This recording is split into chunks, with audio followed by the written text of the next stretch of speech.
J'ai une question. Comment pouvez-vous convaincre un sikh de l'islam en vous basant sur la comparaison entre le Guru Granth Sahib et le Coran? De plus, avez-vous rencontré des contradictions dans le Guru Granth Sahib lorsque vous l'avez lu et compris? M'en a- Frère qui a posé 2 questions hier soir est à la recherche d'un emploi. Je pense que tu es un chercheur de vérité. Il a demandé peux-tu comparer, lorsque tu compares le sikhisme, le Guru Granth Sahib, as-tu trouvé des similitudes et as-tu trouvé des différences dans le sikhisme? J'ai mentionné certains points hier concernant le sikhisme. Je t'ai dit hier que c'était une religion de 10 gourous et elle a été fondée par Guru Nanak Sahib. Et le 10e gourou était Guru Gobind Sahib. Elle est apparue vers la fin du 15e siècle dans la région du Pendjab, la terre des 5 rivières. Et Guru Nanak a été fortement influencé. Il appartenait à une famille kshatriya et a été influencé par les musulmans. C'est pourquoi on retrouve de nombreux enseignements qui sont assez similaires. Et les érudits disent que c'est une fusion de l'islam et de l'hindouisme.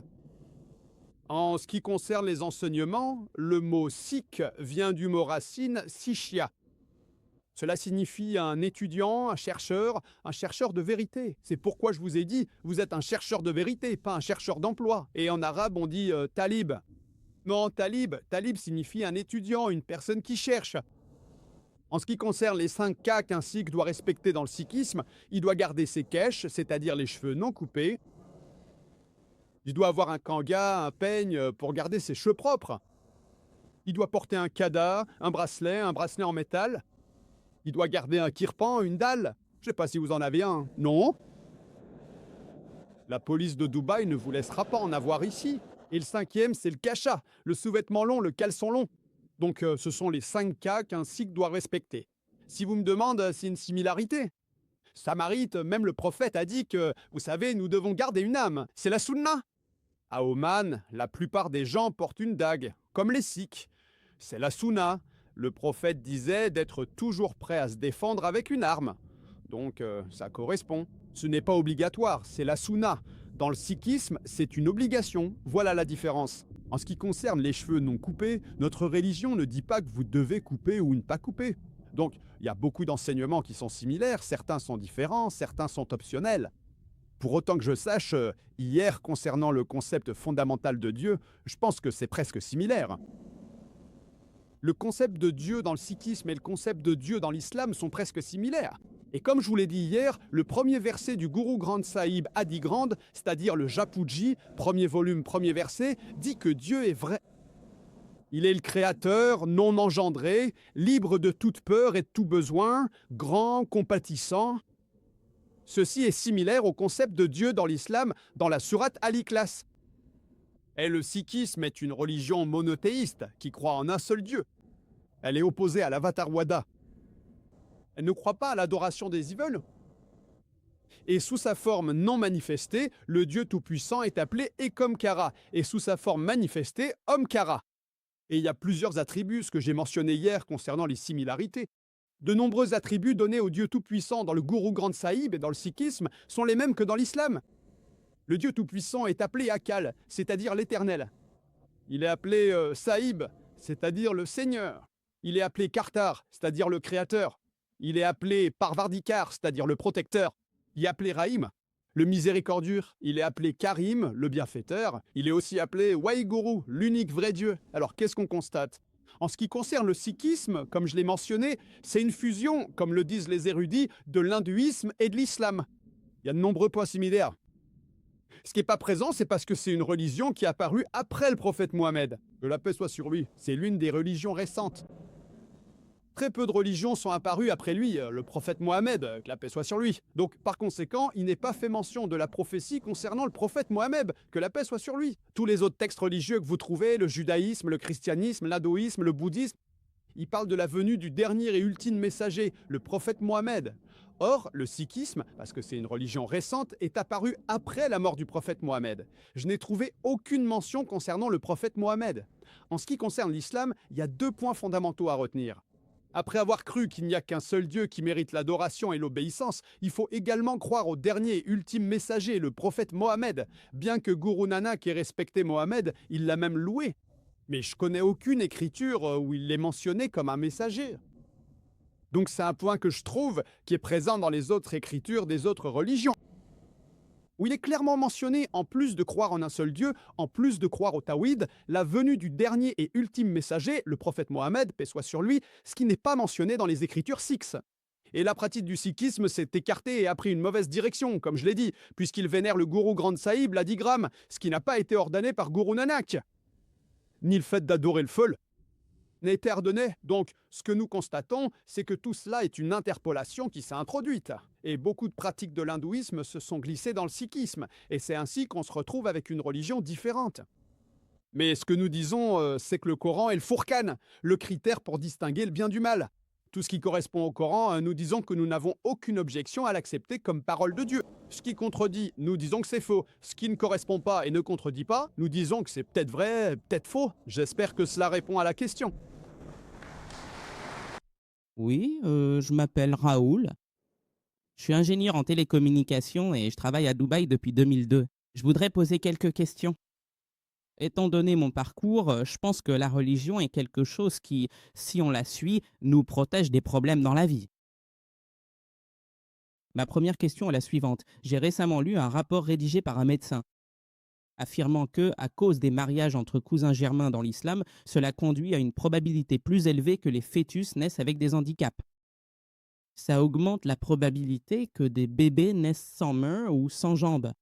Donc, si c'était quelque chose qui pouvait potentiellement causer du tort, cela n'aurait pas dû être autorisé dans l'islam. Un autre point que j'aimerais ajouter à la même question, c'est que j'ai récemment eu un petit problème de tension artérielle et je suis allé chez le médecin et la première chose qu'il m'a dite, c'est d'arrêter de manger de la viande rouge, qui est pourtant autorisée en islam. Donc, je me dis que si ces choses pouvaient être nuisibles pour le corps humain, elles n'auraient pas dû être autorisées par celui qui nous a créés. Donc, si vous pouvez m'éclairer à ce sujet, Le frère a posé deux questions. La première question concernait les mariages consanguins.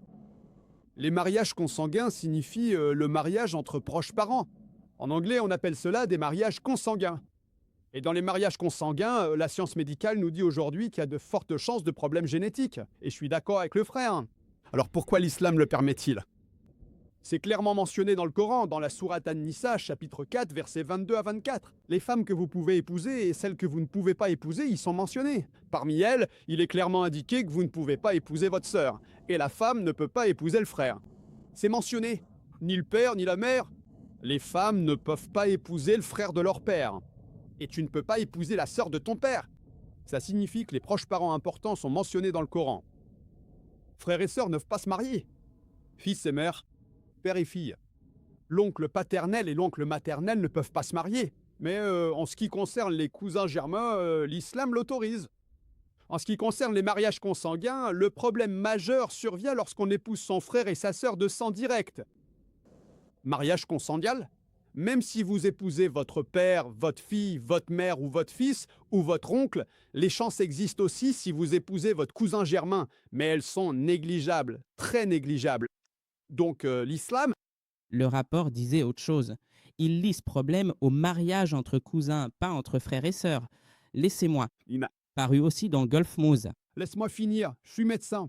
D'accord. Bien. Mais moi, je suis médecin. Ouais. Cela signifie médecin traitant. Ouais. Les chances en relation directe sont très élevées. Ouais. Si un frère et une sœur se marient, les chances sont très élevées. Hein. Ouais. Si un père et sa fille sont très élevées, vous n'avez lu qu'un seul rapport. Vous n'avez pas lu l'autre rapport. Vous ne lisez donc que Gulf News? Je lis des livres de médecine. Alors, Gulf News est meilleur ou Medical Books est meilleur? Vous parlez donc de gérer les cousins germains. Les chances de rencontrer des problèmes sont négligeables. Par rapport à un frère et une sœur? Un rapport comme Comparé? accent d'ave. Mais il y a tout de même... Laissez-moi finir. Oh, Oui, je veux bien. faites-vous plus confiance à Gulf News? Pas vrai, non. Je suis ici pour découvrir la vérité. C'est exact. Et alors, vous vous rendez compte qu'il s'agit d'un mariage consanguin? Et je suis d'accord avec vous. Je n'ai pas dit qu'il n'était pas... Je ne cherche pas à tourner autour du pot, mais comparer, c'est négligeable. Comparé à un frère et une sœur de sang direct, maintenant, je reconnais qu'il existe des problèmes médicaux et génétiques de différentes manières. Mais ce rapport existe lorsque cela se produit continuellement, génération après génération. Selon le docteur Ahmad Sarkar, il dit que le prophète a dit « Ne vous mariez pas entre cousins germains génération après génération ». Si. Le faire une ou deux fois passe. Mais sans même épouser un cousin, des soucis surviennent.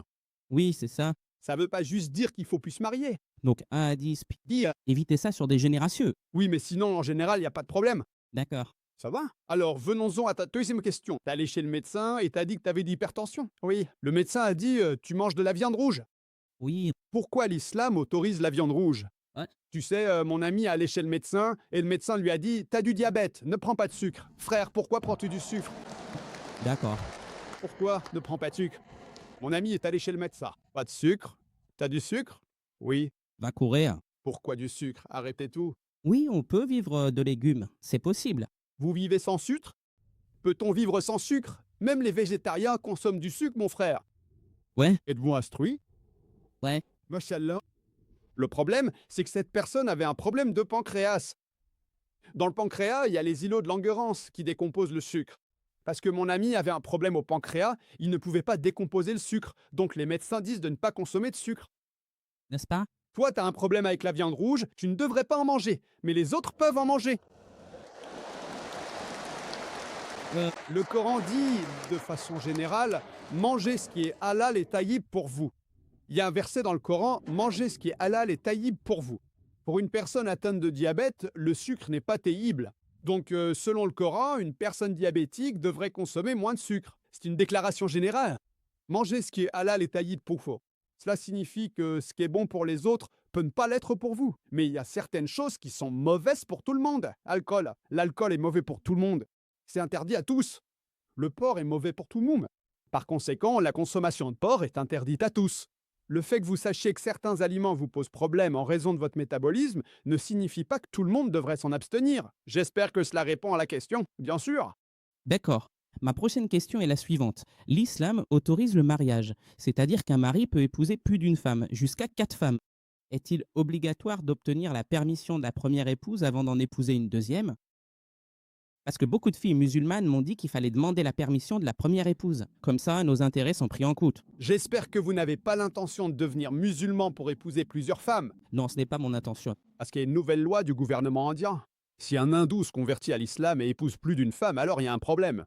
Oui, Loi adoptée. juste pour savoir. Tu veux pas te marier ou te convertir là? Eh bien, je ne vais pas répondre à ça maintenant. Dabada posait la question suivante. Est-ce qu'obligatoire pour un mari d'obtenir la permission de sa première femme avant d'épouser une seconde femme? En règle générale, puisque le Coran mentionne qu'un homme peut avoir plus d'une femme, il n'est pas nécessaire pour un homme d'obtenir la permission de sa première femme. Il est préférable qu'il demande la permission, ou au moins qu'il l'informe en ce qui concerne la permission. Certaines conditions deviennent obligatoires lors d'un nikah, lors d'un contrat de mariage, pour un homme ou une femme avant qu'ils ne se marient. Ils peuvent poser toutes les conditions qui sont permises. Si la femme pose la condition dans le nikanama, que mon mari ne prendra pas de seconde épouse tant que je serai en vie, car épouser plus d'une femme est optionnel. Donc si elle pose cette condition, il devient alors obligatoire pour le mari d'obtenir la permission de sa femme, sinon il ne peut pas se marier. Si cela n'est pas mentionné dans le nikanama, si ce n'est pas indiqué dans le contrat de mariage, c'est pas une obligation, c'est préférable. J'espère que cela répond à la question. Merci. Ma dernière question est, s'il vous plaît. Entrez, je vous en prie. Mon frère, t'es le bienvenu. Mets-toi juste en fin de file. Il y a peut-être un ou deux non-musulmans, mais tu peux attendre, mon frère. Aidez les non-musulmans, on donnera une chance à tous. Oui, ma sœur, je viens. Manifester l'envie de vouloir prendre cet objet. Chad, mashallah, la sœur qui a posé la question plus tôt. Et je crois que vous êtes une sœur hindoue? Oui, je suis hindou. La sœur de tout à l'heure a trouvé sa voie et veut se convertir à l'islam. Dis-moi, crois-tu en un seul Dieu? Crois-je? Dieu. Croyez-vous que Dieu Tout-Puissant n'a pas d'image? Oui, monsieur, je crois. Oui, et vous croyez qu'il n'y a personne à adorer en dehors d'Allah? Que faites-vous? Niché. Croyez-vous qu'il n'y ait Dieu qu'Allah? Ouais. Je crois qu'Allah est plus grand. Croyez-vous que le prophète Mahomet soit le dernier et ultime messager de ce Dieu? Oui, je le crois. Inch'Allah, je le dirai en arabe et tu le répéteras, ma sœur. Ashadou, je vais le dire en arabe et le répéter lentement, ma sœur. Ashadu. Oh là! Il n'y a divinité qu'Allah, et j'atteste que Mahomet est son serviteur, ainsi que son messager dévoué.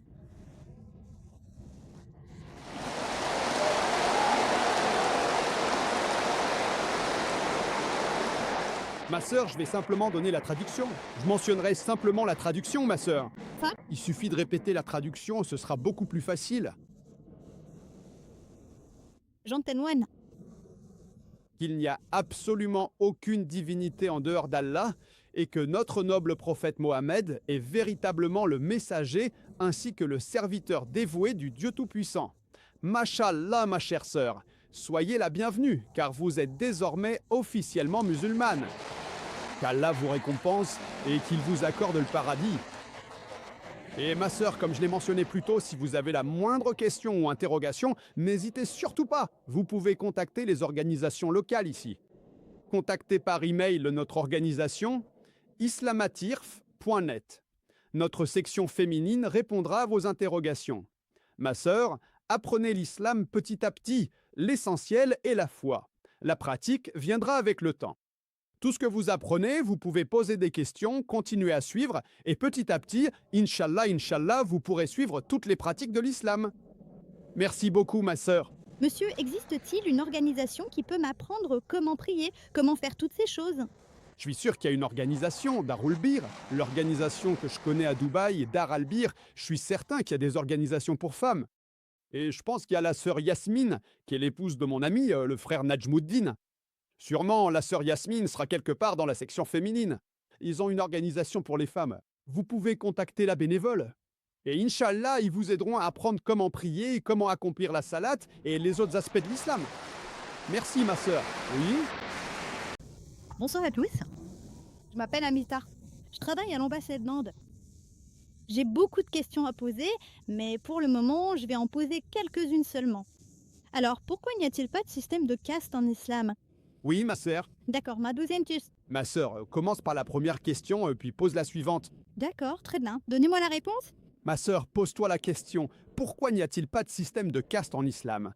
Car en islam, nous croyons que tous les êtres humains sont égaux, contrairement à l'hindouisme.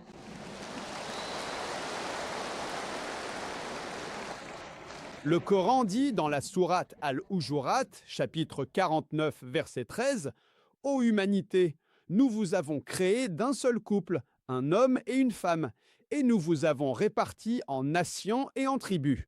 C'est afin que vous vous connaissiez les uns les autres, et non pour que vous vous méprisiez. Et le plus honoré auprès d'Allah, le Très-Haut, est celui qui a la piété et taqwa. » Le critère de jugement aux yeux du Tout-Puissant pour qu'un être humain soit supérieur à un autre, ce n'est ni le sexe, ni la caste, ni la couleur, ni la richesse, ni l'âge, mais c'est la taqwa, la conscience de Dieu, la piété, la droiture. La seule façon pour un être humain d'être supérieur à un autre, c'est ni par la richesse, ni par l'âge, ni par le sexe, mais par la piété, la conscience de Dieu, la droiture. Contrairement à l'hindouisme, lorsque nous lisons les Védas, il est mentionné que le Dieu Tout-Puissant a créé la caste des brahmanes, la classe des érudits, à partir de la tête. C'est la première caste. Ensuite, il a créé la caste des guerriers, les kshatriyas, à partir de la poitrine. Puis, à partir de son ventre et de ses cuisses, il a créé la communauté des commerçants, les vaishyas. Et à partir des pieds, il a créé les shudras, c'est-à-dire les intouchables, la caste inférieure. Voilà ce qui est mentionné dans les Védas. En islam, nous croyons que tous les êtres humains sont égaux. Nous ne croyons pas qu'un être humain soit supérieur à un autre, à cause de la naissance, à cause de la profession, à cause de la richesse, à cause de la couleur, à cause de la caste. Donc l'islam est une religion universelle, contrairement à ce qui est dit dans les Védas, où il faut s'en tenir à sa profession. Parce que c'était principalement contrôlé par les brahmanes, qui, encore une fois, représentent un faible pourcentage, une minorité. Et ils disent que si tu nais Shudra, tu restes que Shudra, tu sers le brahman. Dans la prochaine vie, peut-être deviendras-tu une meilleure personne. Non, tout cela, c'est de l'idéologie. C'est pour que, tu sais, ils veulent maintenir la personne en bas, la personne restera en bas, et les riches et les gens du haut resteront en haut. En islam, nous croyons à l'égalité, et l'islam est une religion pour tous les êtres humains. C'est la raison pour laquelle l'islam est contre le système de caste. J'espère que cela répond à ta question, ma sœur. D'accord, monsieur. J'ai encore une question. En doute? Alors, pourquoi dites-vous que le musulman est seyyed, musulman sunnite, musulman ou chiite? Qu'est-ce que c'est? La sœur a dit pourquoi est-ce que je dis musulman saïd, musulman chiite, musulman sunnite? Je n'ai jamais dit musulman sid. Un musulman est celui qui soumet sa volonté au Dieu Tout-Puissant. En islam, il n'y a pas de secte. Allah dit dans le Coran, dans la sourate Al-Imran, chapitre 3, verset 103. « Et attachez-vous tous ensemble au câble d'Allah, et ne vous divisez pas. » Il n'y a pas de saïd, de musulmans sunnites ou autre. Oui, la famille. Très bien, tu peux appartenir à une famille. Tu peux appartenir à la famille d'un cheikh. Tu peux appartenir à la famille d'un Saïd, connaître tes origines, cela ne veut pas dire qu'une personne est supérieure. Un Khan n'est pas supérieur à un Cheikh ou à un Saïd, non, c'est simplement appartenir à tes racines. Par exemple, d'où vous venez peut-être. Certaines familles sont originaires d'une terre ou d'une région particulière. Si vous venez de la région de Kokand, voici donc le contexte familial. Cela ne signifie pas qu'une personne est supérieure à l'autre. La seule façon pour un être humain de surpasser un autre est par la piété, par la droiture, par la conscience de Dieu. J'espère que cela répond à la question, ma sœur. Mariage légal en islam? L'horoscope quotidien que nous avons tous pris la grande habitude de consulter systématiquement chaque matin au moment de commencer notre journée est... Pris en compte? Ma sœur, vous posez la question, pourquoi en islam, lors des mariages, on ne tient pas compte de l'horoscope? Parce que, ma sœur, nous ne croyons pas à l'horoscope. Pourquoi n'y a-t-il pas de date de naissance? Sur la base de la date de naissance, vous ne consultez aucun... Horoscope? Oui, ma sœur, j'y viens. Je vais vous dire ce que dit l'hindouisme, car j'ai étudié l'hindouisme. Dans l'hindouisme, on croit aux horoscopes. Kundali, Kundali. Tu connais Kundali? Oui, Savoir. C'est le Kundali. Pour un Kundali, on utilise la date de naissance pour déterminer le soleil, le shagun et le grane. C'est une science. Mais cette science n'est pas une science établie. C'est une hypothèse. On dit que si t'es né à telle date, alors telle influence arrive, telle planète se trouve là, et ainsi de suite. C'est une science, mais ce n'est pas une science reconnue. Ce n'est pas une science dure comme ce qu'on étudie à la fac, la biologie, la physiologie, l'embryologie. C'est ce qu'ils croient, c'est une supposition. Et ensuite, ils parlent de l'avenir. Tout ce qu'ils mentionnent dans le Kundali ne se réalise pas forcément. Nous, en islam, nous sommes contre la voyance. Le Coran dit dans la sourate Al-Maïda, chapitre 5, verset 90. Tout ceci représente en réalité des œuvres de Satan, comme cela est mentionné dans la langue arabe. Il est donc impératif que vous vous éloigniez de ces œuvres, afin que vous puissiez enfin connaître la réussite. Le Coran dit que la voyance, la divination par les flèches, ce sont des œuvres de Satan, abstenez-vous-en afin que vous prospériez. Donc en islam, nous n'y croyons pas. Très souvent, on va à une machine, on entre sa date de naissance, puis quelque chose sort. Quelque chose de bien va t'arriver dans la semaine à venir. Même si t'arrives sans mauvaise chose, il y aura forcément une bonne chose qui se produira. La personne suivante passe, l'horoscope sort, quelque chose de mauvais va t'arriver dans le mois à venir.